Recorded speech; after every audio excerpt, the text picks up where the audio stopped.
지난 한 주간 동안 잘 지내셨습니까? 최근 일주일 동안은 제가 지금까지 경험해보지 못했던 뜨거운 여름이었던 것 같습니다. 더워도 이렇게 더울 수가 있을까? 정말 뜨거운 여름이었습니다. 지금도 덥죠.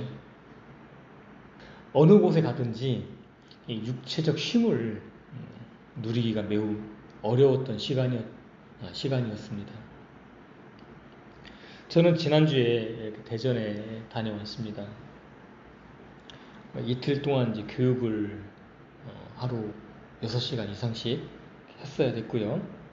또 아이들 문제로 또 이런저런 문제 때문에 5일 정도 대전에 머무는 시간을 가졌습니다. 사실 저는 이렇게 출장 가는 것을 별로 좋아하지는 않습니다. 이제 왜냐하면 집이 아닌 다른 곳에서 잠을 자면 거의 잠을 못 자는 편이기 때문에 그렇습니다. 거의 뜬 눈으로 밤을 보내거나 자는 둥 마는 둥 그렇게 밤을 보내기 때문에 가급적이면 출장을 이제 가지 않으려고 노력을 많이 하죠. 그런데 이번 출장은 더더욱 힘들었습니다. 출장 가는 날부터 이렇게 장염이 와서 굉장히 이제 힘들었고요. 또 장염이 어느 정도 진행되니까 또 감기 몸살이 찾아와서 몸이 너무너무 힘든 시간을 보냈습니다. 그러니까 어렸을 때는 이게 한번 아프면 이렇게 몸도 성장하고 마음도 성장한다고 하죠. 그래서 아이들은 아프면서 큰다고 합니다. 그런데 이제 나이가 50 넘어가면서부터는 이제 한 번 아프면 그만큼 늙어가는 것 같아요. 이렇게 거울을 보니까 출장 가기 전하고 출장 갔다 온 이후에 얼굴을 보니까 더 늙어진 것 같더라고요. 참 서글퍼지더라고요. 우리는 우리 삶 속에서 어떤 문제나 어려움 없이 순탄하고 행복한, 그래서 그렇게 꽃길만 걷기를 소망할 때가 참 많습니다. 그렇죠? 그래서 이제 우리가 문자를 보낼 때도 꽃길만 걸으세요 하고 이렇게 이제 보내기도 하고, 행복하세요 뭐 이렇게, 오늘 하루 행복하십시오 이렇게 문자를 보내기도 합니다.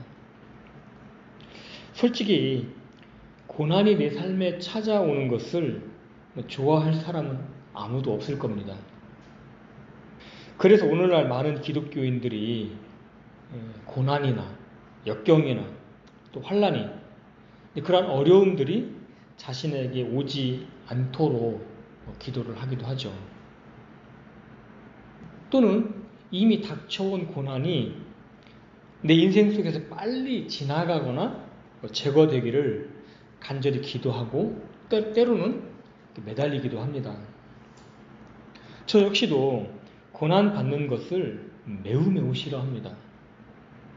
그런데 어쩔 수 없이 고난을 겪어야 하고, 내게 닥친 어려움을 나 스스로 제거할 수 없기 때문에 그러한 불가항력적으로 당하는 고난 아래서 몸부림치며 허우적거릴 때가 많죠.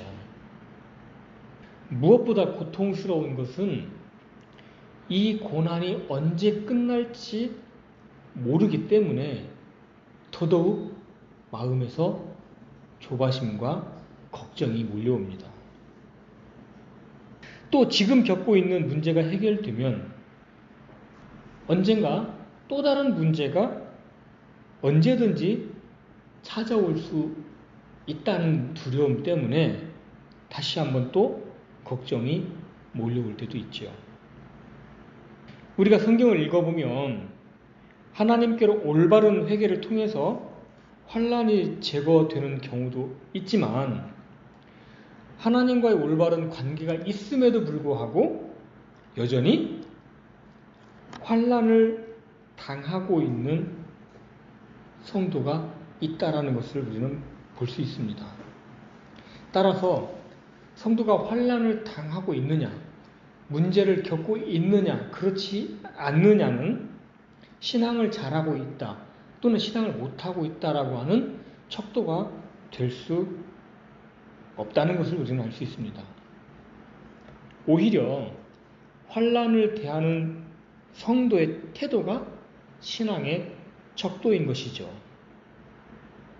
우리 히브리서 5장 8절 한번 읽고 조금 이야기를 전개해 보겠습니다.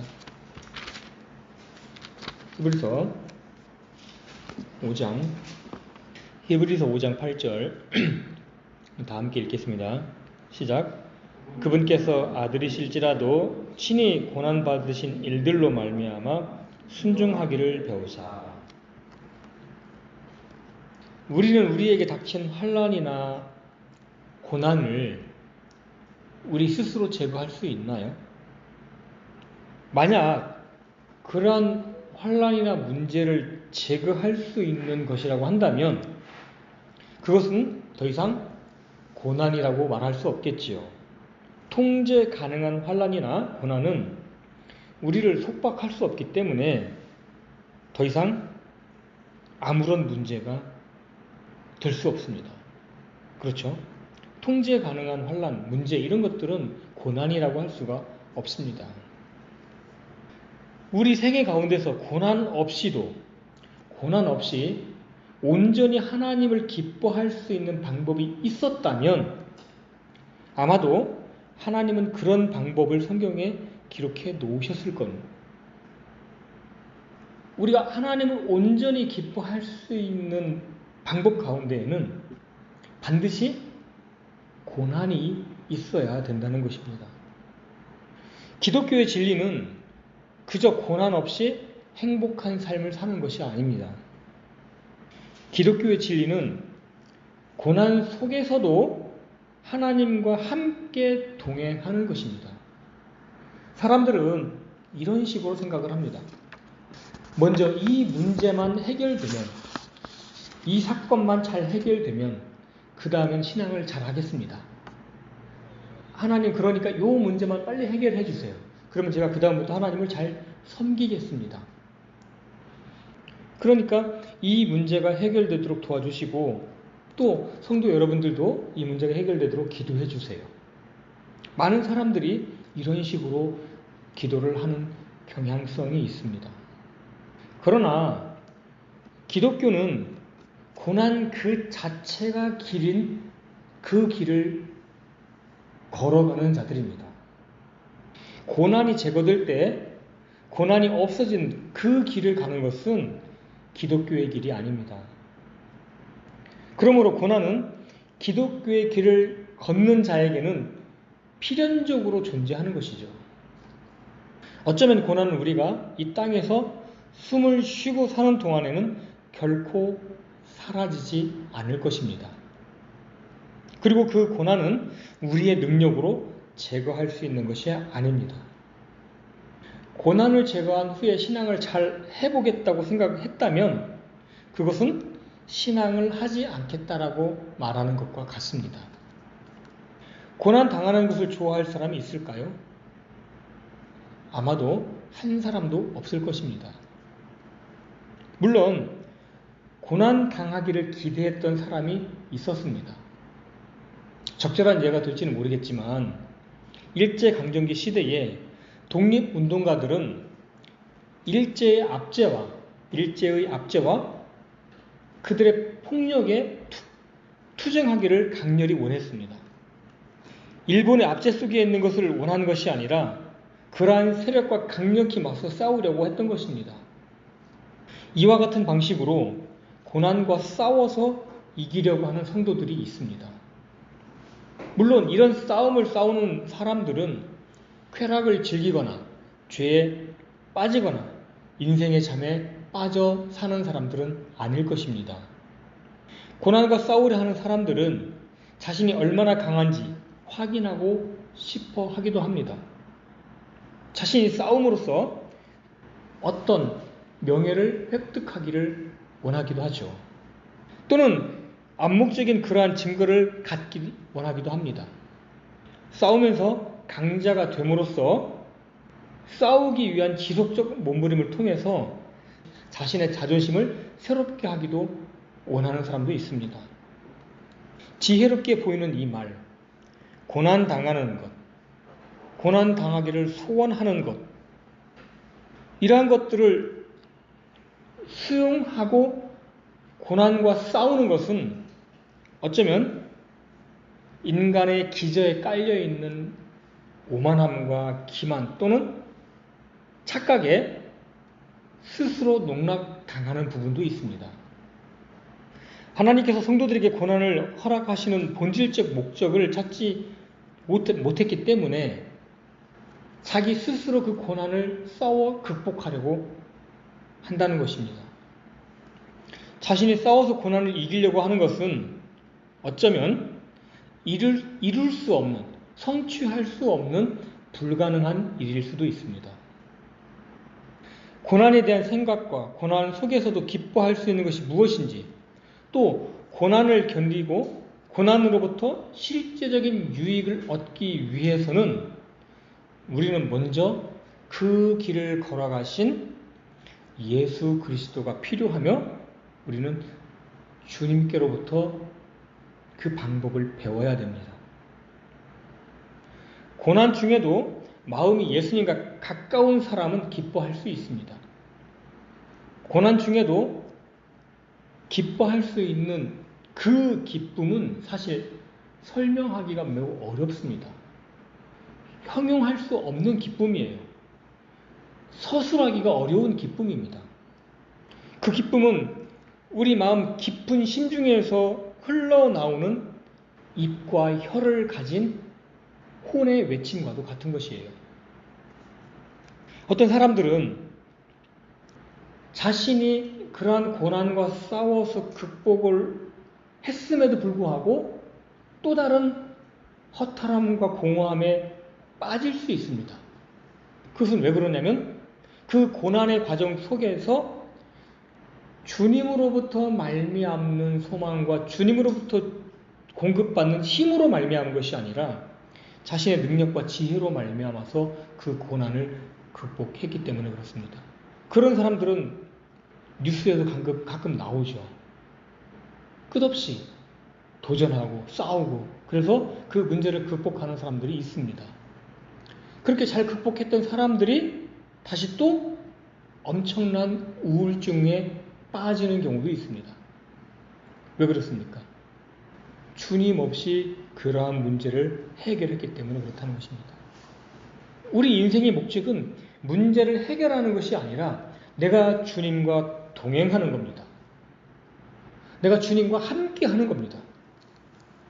제가 이번에 장염과 심한 감기 몸살을 겪으면서 제 마음이 주님께 매우 가깝게 다가갈 수 있었습니다. 이론적이고 지식적으로 알았던 말씀, 주님과 나 사이에 실제적이고 살아있는 경험을 할 수 있는 시간이었습니다. 나를 붙들고 있던 모든 것들을 내려놓을 수 있는 마음이 생겼던 것이죠. 나와 하나님 사이에 있는 모든 것들이 제거되는 것, 그것이 고난의 축복입니다. 여전히 제게 있는 많은 문제점들은 사라지지 않고 남아 있습니다. 달라진 것은 없습니다. 특히 아이들이 신앙을 하지 않고 세상의 문화와 세상을 동경하는 마음을 제가 그들의 마음을 바꿀 수 없는 이러한 형편, 그러한 것들이 여전히 제 마음을 한편으로 심하게 누르고 짓눌림을 받고 있지만 또 제게 닥친 제가 경험했던 그러한 질병의 문제로 제가 받는 고통은 여전히 남아 있었지만 그런 것들이 제가 주님께 다가가는데 주님의 깊은 품속으로 들어가는 데는 아무런 장애물이 될 수가 없다는 것입니다. 제게 있는 여러 가지 문제점들이나 사건들이나 해결해야 될 여러 모든 것들을 내려놓고 주님을 간절히 부를 수 있는 시간이었습니다. 그러는 동안에 내 자신이 하나님 앞에 지난 날들 얼마나 불성실했는지, 하나님의 뜻에 대적해서 저질렀던 모든 나의 악한 행위들, 그런 것들이 내 마음에 스쳐 지나가고, 또 그런 것들이 나를 하나님 앞에 서기에 부끄러운 나 자신이지만, 내가 해결할 수 없는 그런 문제 앞에서 나의 온 존재를 주님께 내어 맡길 수 있는 마음이 생긴 것이죠. 그렇게 주님께 나 자신을 가리지 않고 주님께 다 내어드렸을 때, 주님은 다시 한번 보혈을 통해서 그분의 사랑을 나에게 풍성히 채워주셨습니다. 고난이 좋은 것은 나라는 존재, 나라는 정체성, 그 존재 자체를, 전인격적인 나의 존재를 주님 앞에 서게 만든다는 것입니다. 인간의 생각이 얼마나 간사스럽고 변화무쌍한지, 진실하고 정말 깨끗한 마음으로 하나님 앞에 서려고 하지 않습니다. 온갖 핑계와 이유를 들이대서 하나님에게서 도망하려고 하는 것이 인간의 마음이라는 것이죠.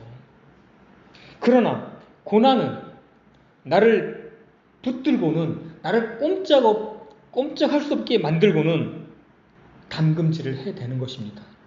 그래서 내게서 올라오는 수많은 생각들과 수많은 이유들과 수많은 핑계들을 다 제거하고 나를 주님 앞에 서도록 만드는 것이 고난입니다.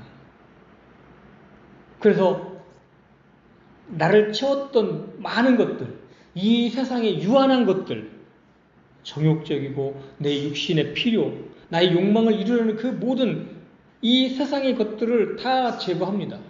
그래서 내 안에 영원한 것으로 채워주시는 것이죠. 영원한 것은 오직 내가 하나님과 마주했을 때만 얻을 수 있는 것입니다.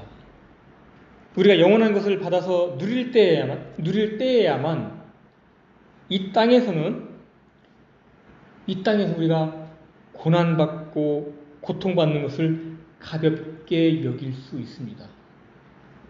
우리 마음 안에 영원한 것이 와야, 하나님으로부터 말미암는 그 무엇이 와야 이 땅에서 내가 비록 고난을 당하더라도 그 고난을 가볍게 여길 수 있다는 것입니다.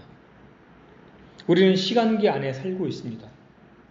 시간적 속성을 갖는 것들만이 이 시간 안에서 잃어버릴 수 있습니다. 그 이외의 것은 시간이 어떤 것도 빼앗아 갈 수가 없습니다.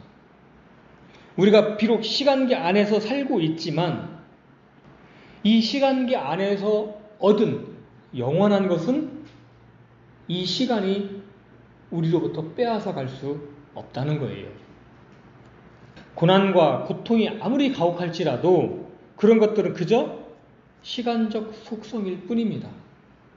그러므로 우리는 우리에게 있는 그 고난 자체를 제거하려고 하는 것보다는 우리에게 있는 영원한 것을 의지해서 고난을 통과해야 됩니다. 시간을 양쪽으로 아무리 축적해 쌓아 놓는다 하더라도 그것이 영원히 될 수는 없습니다. 우리에게 있는 고통의 시간이 아무리 누적된다 하더라도 그것은 영원히 될 수 없는 거예요. 그러나 그렇게 고난이 누적될 때 그 고난을 통해서 마귀는 그 고난이 영원할 것처럼 우리를 속이는 것이죠. 그렇게 우리를 괴롭히기도 합니다. 그러나 실상은 영원의 관점에서 바라보면 우리가 가지고 있는 이 시간이라는 것은 찰나에 불과하다는 것이죠.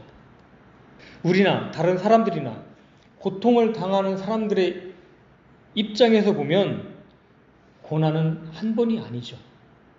시간적 계산 방법에 따라서 계산을 해보면 하루, 이틀, 사흘, 1년, 2년, 10년, 20년 많은 날들을 고난당합니다. 어떤 문제는 우리의 평생 동안 따라다니면서 우리를 괴롭게 하는 일들도 있습니다.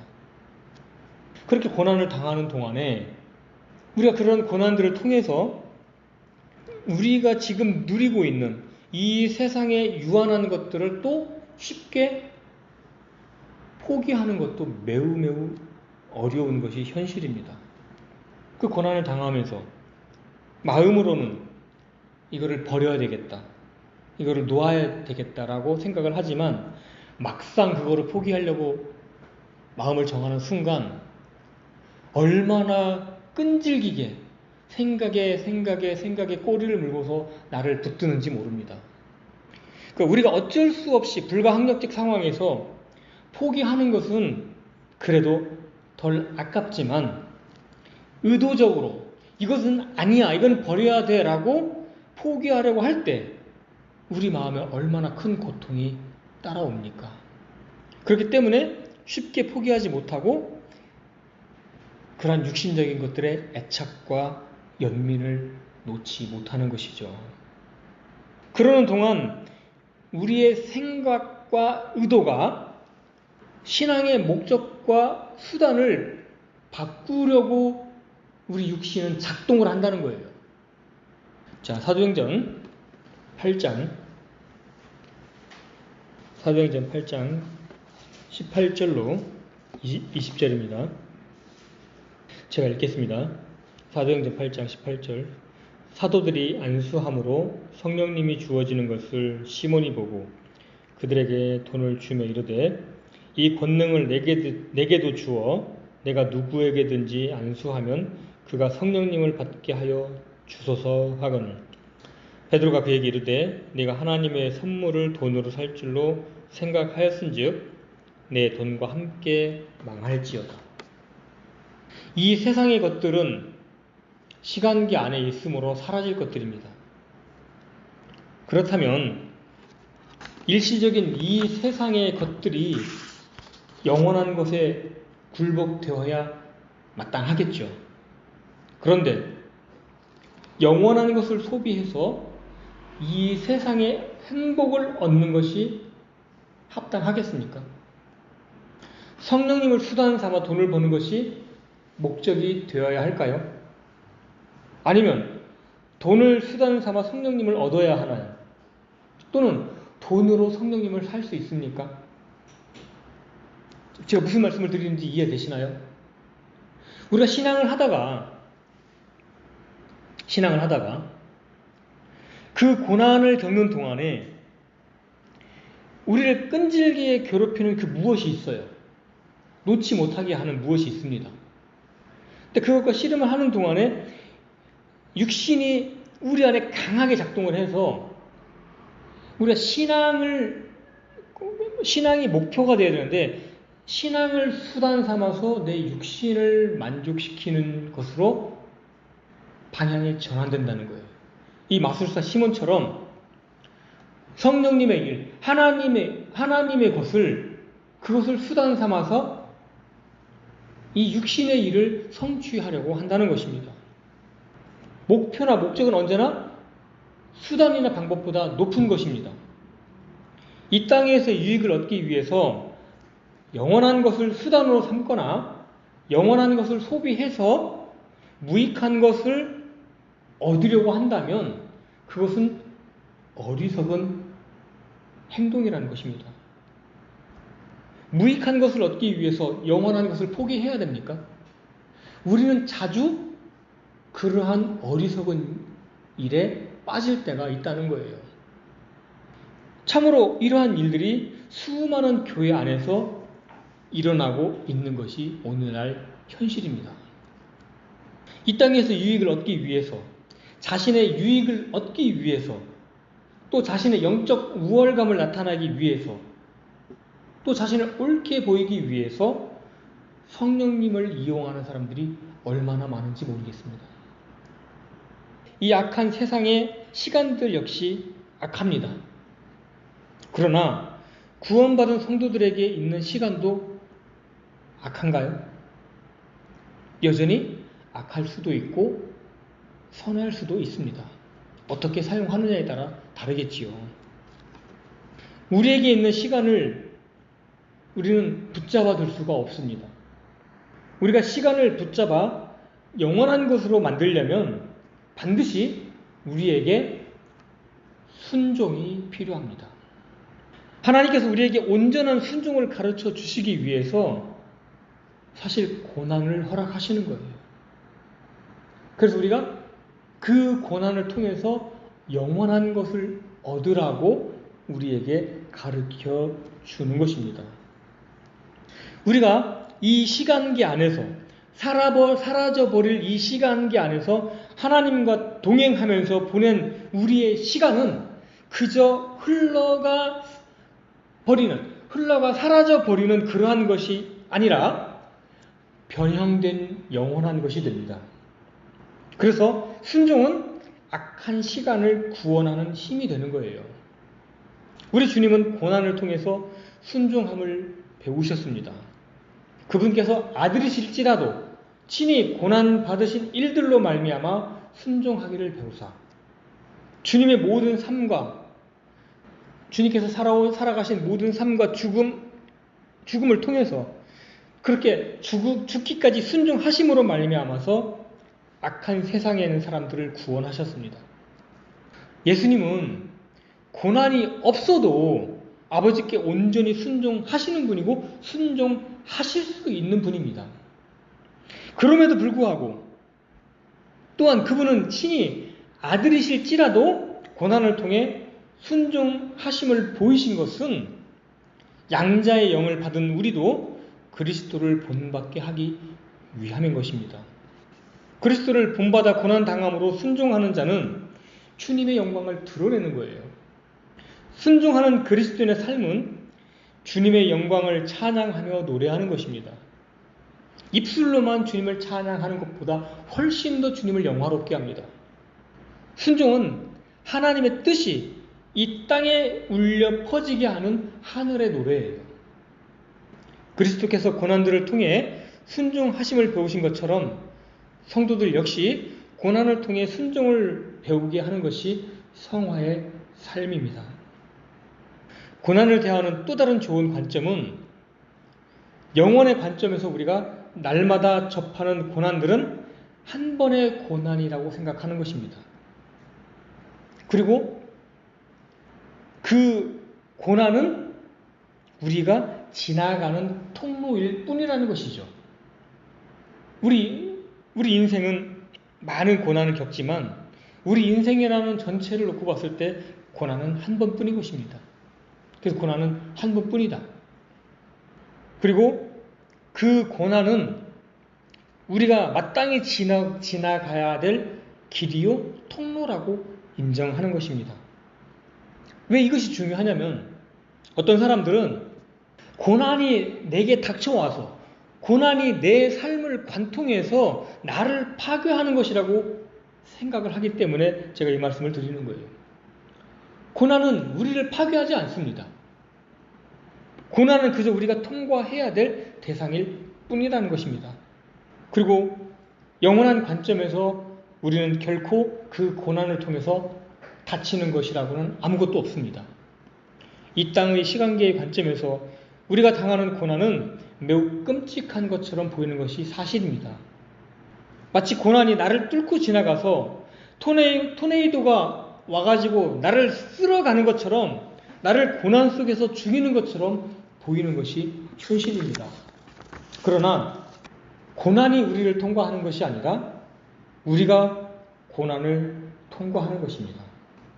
고난을 통과하면서 고난 속에서 승리하는 사람들이 바로 우리 성도들입니다.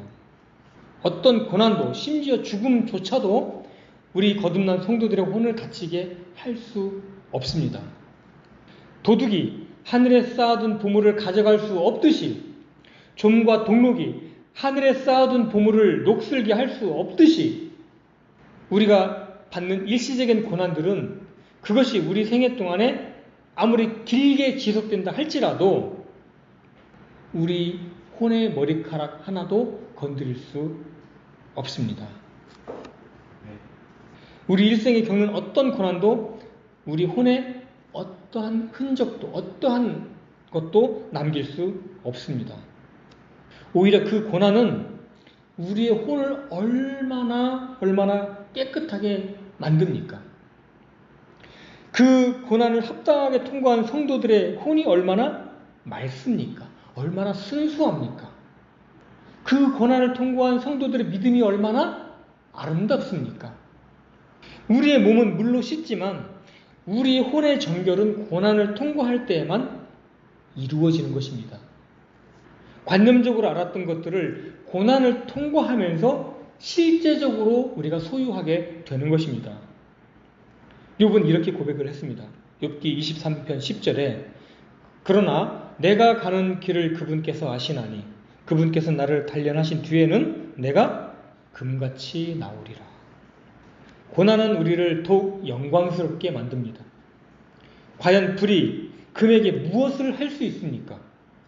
불이 주는 고난, 그 뜨거움은 금 안에 있는 여러 가지 불순물을 제거할 뿐입니다.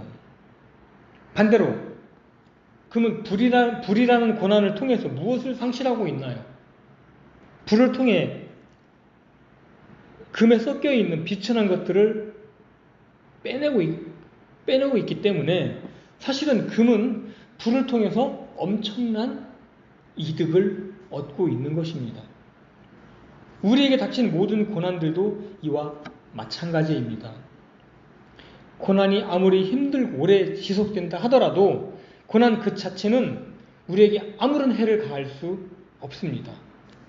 혹시 우리가 진리를 끌어안고 고난을 당하기보다는 그저 고난을 회피하기 위한 도구로 진리를 사용하고 있지는 않은지 이런 점을 우리는 깊이 생각해 봐야 됩니다. 만약 그렇게 진리를 활용해서 진리를 이용해서 고난을 피하려고 한다면 우리는 그저 아무런 힘도 없는 이름만 그리스도인 그런 허울만 가지게 될 것입니다. 우리가 우리 스스로를 보호할 수 없습니다. 그러므로 오직 주님께만 피하고 온전히 주님을 신뢰해야 되겠습니다. 닥친 고난의 일들로 말미암아서 마음을 강팍하게 하거나 죄를 범하는 육신을 만족해 하는 그러한 빌미로 사용해서는 안 될 것입니다. 고난 그 자체가 우리의 혼에 어떤 상처도 만들 수 없지만 그 고난을 통해서 죄를 범한다면 그 죄는 우리 혼을 상하게 할 수 있습니다. 우리가 우리 인생을 다 산 뒤에 그것이 70년이든 80년이든 성경 기록대로 우리의 자랑은 수고와 슬픔 뿐일 것입니다. 우리가 최선을 다해 잘 살아도 남는 것은 수고와 슬픔 뿐이라는 것을 성경은 결론을 보여주셨습니다. 그렇다면 지금 우리는 어떻게 살아가야 하겠습니까? 우리 평생에 고난이 항상 떠나지 않기 때문에 수고와 슬픔으로 가득 찬 것은 자명합니다. 그러므로 우리 자신에게는 어떤 소망도 없습니다. 그러므로 반드시 우리는 주님을 의지하고 주님을 바라며 주님께 소망을 두고 살아가야 됩니다. 고난을 느낄 때 더 깊숙이 더 주님 품속으로 들어가야 하지 않겠습니까? 인생을 마치고 눈을 감는 순간에 선한 목적을 갖고 주님을 위해 당했던 부당한 고난들을 기억하며 주님과 함께 동행했던 그것을 가지고 주님을 만나러 가야 되지 않겠습니까? 우리에게 있는 그 고난을 통해서 우리 자신을 연민해하고 우리 스스로를 위로하고 그러기보다는 우리가 주님 안으로 더 깊이 들어가야 되겠습니다. 그래서 우리가 주님을 만났을 때에 그 고난 중에 함께했던 그 주님이 감사해서 그 주님께 눈물을 흘리고 주님을 찬양하고 주님이 계셔서 참 행복했노라고 그런 고백으로 주님 앞에 서야 되지 않겠느냐 말입니다. 오늘은 친히 고난받으신 일들로 말미암아서 순종을 배우신 예수님의 삶을 통해서 우리에게 있는 고난의 문제들을 살펴보는 시간을 가졌습니다. 그래서 앞으로 우리가 우리에게 있는 고난이나 문제들을 어떠한 시각으로 바라봐야 될지 한번 생각해보는 그러한 계기로 삼았으면 좋겠습니다. 이상 마치겠습니다.